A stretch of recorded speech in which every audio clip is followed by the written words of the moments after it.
আহ বিশ্ব ইজতেমা 2024 সাল।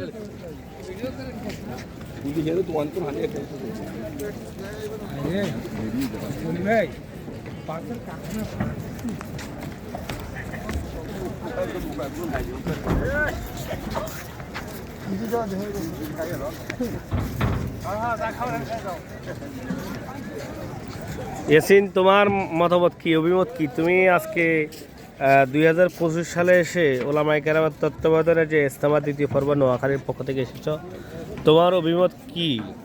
অভিমতটা পেশ করো।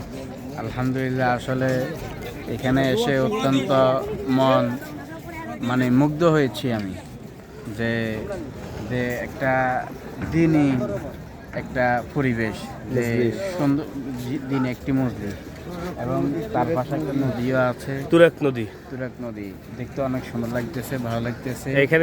এইখানে পুরুষের ক্যান্টনমেন্ট, পুরুষ এখানে থাকেন, কন্ট্রোল এখানে ইজতেমা। ওই যে এখানে আপনার মিম্বার, হ্যাঁ ওই এখানে তো সে মিম্বার,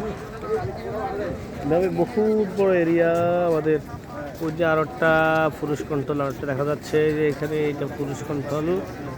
এইভাবে মাশাল্লাহ মাশাল্লাহ, এই যে এগুলো বাথরুম। আল্লাহু আকবার। রাস্তা রং 4, আমরা এখন রাস্তা রং 4-এ আছি, দেখেন।